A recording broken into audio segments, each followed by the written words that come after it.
Good evening, collective. It's Josh.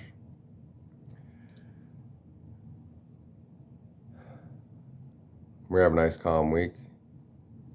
Probably see me now and then, but won't be drinking. Won't be putting any playlists down for the entire week. Working on something new. Don't know what that is yet, but God takes care of us if we just ask for the directions, right? I had something I wanted to talk about, and of course, as soon as I sit down, it eludes me. I always find it really strange myself to talk to a camera looking at myself. I don't mind being on camera, and I'm not ashamed to talk in front of large crowds at all, really. I just gotta know what I'm talking about and who I'm talking to as, what we're talking about. And that's tricky, because when, the kid, as we're in the world, you go to a PTA meeting and you talk about PTA stuff. You go to wherever you talk about that kind of stuff. And that's a challenge I'm finding here is what exactly is our focus? What are our conversations about? I mean, life in general, but it's more than just life, and it's a lot more than just general, because, well, that's all kind of boring. And there's more to life than that. The topic, I guess, that I had in mind was about the simple concept of how I've learned that God works in our lives. Hey, why don't you come around this side? She is so hyper. She's such a spaz. And she doesn't listen yet. She doesn't understand English. Whenever says she won't even look at you. You scream at her, and she's just like she's deaf. I'm glad once we get past that phase, and she stops cleaning, knocking everything off of everywhere onto the floor. Anyway, so there's our little helper today. Hey, she's gonna keep knocking this cord around. Anyway, so it's funny because the question of God is like this big thing for each of our lives, and it's all and nothing because, well, where's he at? What's he gonna do for me? Things like that. Basic, innocent questions that each of us have in life. And we're each taking on this long, crazy journey where everything especially once we're still innocent and Christ hasn't touched our life yet, we don't know a damn thing. The only thing we know is what everybody else tells us, but if it's the truth, they're probably going to tell you half truth, and if they don't know, they're going to probably present it as the truth. And so it's really hard to trust the world, but we have to deal with it, right?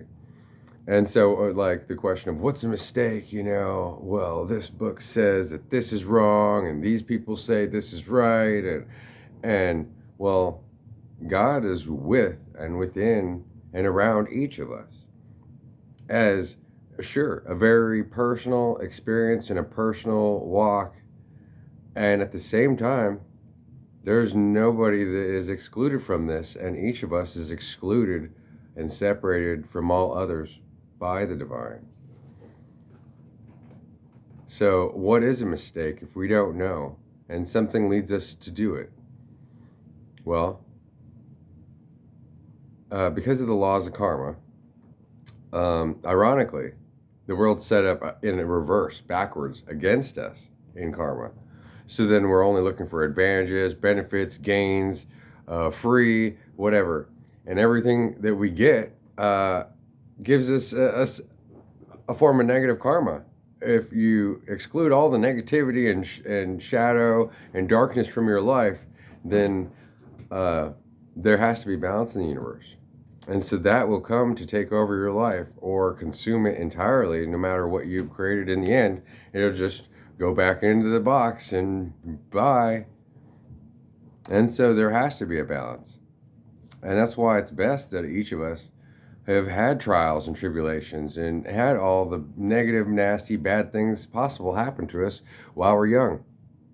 Whether it's abuse, rape, theft, assaulted, whether assaulted by others, assaulted by our own choices of substances, or the people we choose to be around, any of those things, those are mistakes because, well, what do you get but negativity? And so there's only going to be good coming out of it in the end if we keep our sights set on becoming better. I mean, that's really just the simplest core philosophy of life, to become better. And to become better, there has to be a balance between darkness and light. Yeah, you could take a light day on every day for exercise, say, and what's going to happen? You're going to be heavy.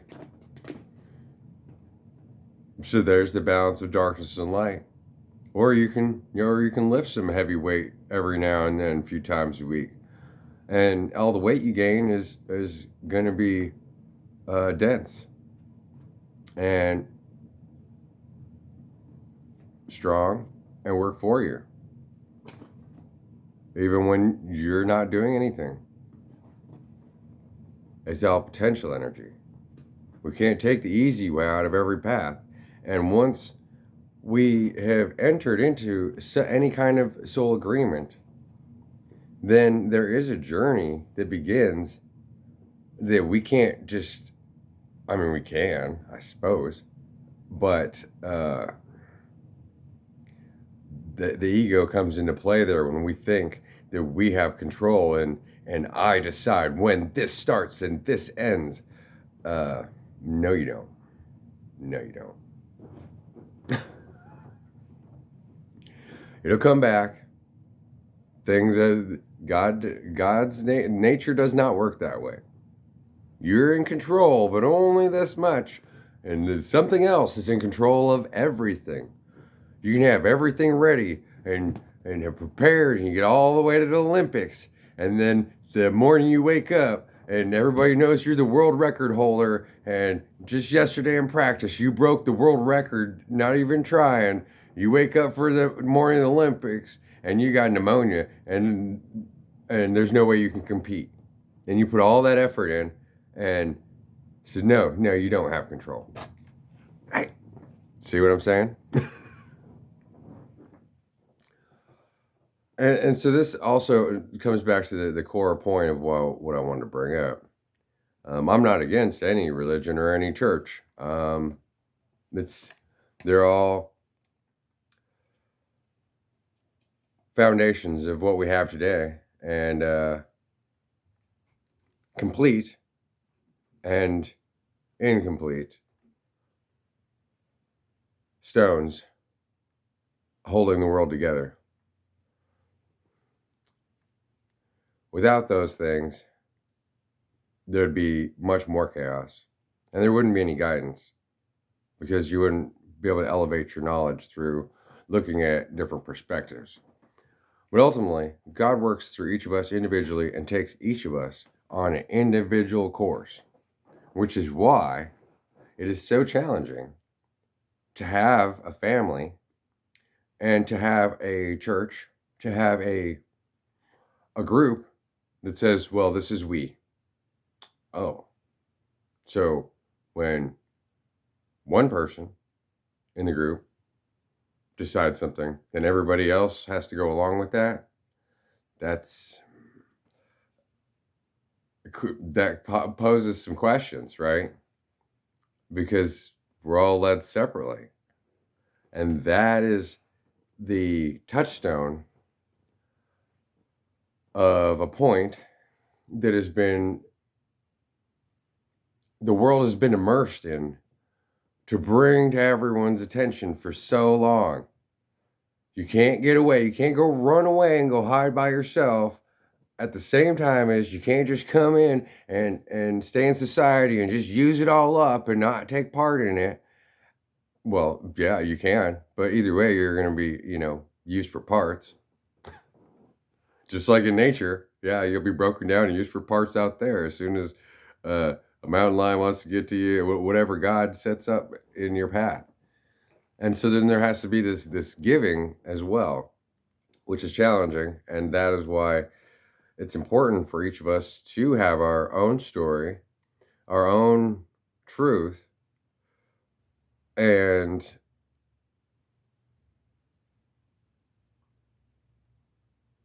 it mostly tied to betterment of ourselves, which means we have to show our shame. We have to show our our evolution. And so we can't be afraid to be embarrassed.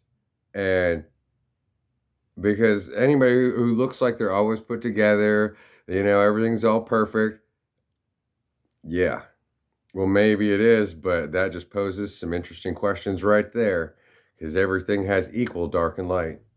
There is nothing that's perfect. And the funny thing is, those that hold on to and want to strangle the world in evil, that is actually probably the most innocent people on the planet. More innocent than a child. And their ego is just holding on so tight to that core, just afraid, just so afraid to live, so afraid to be hurt, so afraid of another person's ideas, so afraid to cry in public, so afraid to be on meth and to be like, hey, I'm stupid, but I'm here, okay? I'm still offering myself to you. And whatever you can learn from it, and I can come back later and learn and see myself again. It's that way with all things. We can't be cowards in our journey. Who's hiding behind a fake account? You are who you are. What is the purpose of making a mask so that you can go poke at people? It just shows who's getting poked. The person hiding behind the goddamn mask. They're so ashamed and so afraid to be who they are, to say anything with conviction, to have the opportunity to make a mistake, to say something that's wrong, afraid to be judged, afraid for anybody to even look them in the eyes. Those are our children that need the most attention. the most attention in some fashion are all those that are hell-bent on the ego and controlling and being the know-it-all, to trying to say, well, no, that's not right because it's this. Well, there's a law that says, oh, well, my dad. Well, yeah, stand on your own two goddamn feet, on your own face, with your own teeth and your own tongue. There ain't nobody else but you. And if you are at you, then you're already at everyone else. So what's there to hide? What else? What do you have to offer that could give some positivity? Though the interesting concept of that is that those that are like that become, because the ego has been set up in reverse in the world, that each person that comes forward with that anger, that rage, that I know it, the you're right to be wrong, and no matter how wrong I am, I'm always right, da da da da da. All the ego. Each of those people automatically just comes forward with a stupid, with I'm the genius stupid sticker on their forehead, showing everyone, hey, make an example out of me. God's using me right now. And because we live in a civilized world, nobody's going to kill anybody because they're wrong. ideally. Because nobody's wrong and nobody's right. But the discussion and conversation has to happen for whatever right and wrong to filter and precipitate up in the container of each individual and of the collective container of city, state, local, blah, blah, blah, blah, blah, blah. All the layers. Because there's just one. There's just one. Each of us is that one. And each of us is part of the one. And each of us is no one. Regardless of what name you made for yourself. Each of us has a duty. And then what that duty is somewhat individualistically tacked onto each heart. So when groups of people corner any one person and tells them that they need to change, then that makes the entire group against God, against nature, forfeiting themselves to be a part of a black mass, a mob that will be vaccinated, inoculated, whatever, taken care of by the Almighty. The individual, connected above and below, ideally, is the most powerful thing that there is.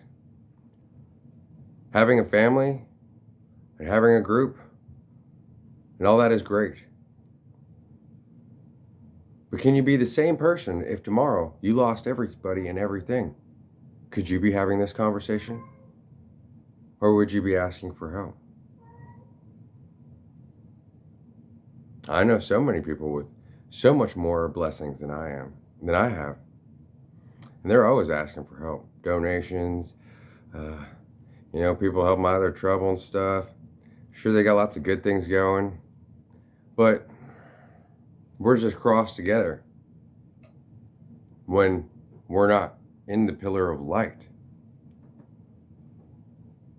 By vibrating the frequency of truth, whether or not we open our mouths, so that all can feel and see it. Because each of us is that Great Pyramid of Giza, is the Temple of the Sun, is Big Ben, is these ley line centers. Only the temple, the new temple of the earth, that has always been here, but is finally developing more rapidly, is only centered within each human being who has gotten their light above and balanced it below to meet him in the air, in the middle. Sure, we all meet Christ in the air, in one sense. But then you have to come back down. But if you come back down and it's about following everybody else and finding your group and everything, then you just disassembled yourself. You're not that pillar of light yet. You have to go all the way up and come all the way back down and then meet in the air, in the middle, and hold that ground forever. Afterwards, whether or not anybody can support you, whether or not you can ever speak of Jesus Christ or anything ever again, you have to hold that ground down with faith and listening to your intuition. Only God can help each of us as an individual. As soon as other people come into that, then it gets entangled. And so only keep those that bring your spirits up close to you. But you have to be around people who, or at least witness the energy of the opposite side repeatedly in order to keep your own level. There's no place to run and there's no place to hide. It's each of our duty to be the temple of the sun, to be the missing capstone in Giza. That's all I have for you right now, Collective. Talk to you soon. Love you.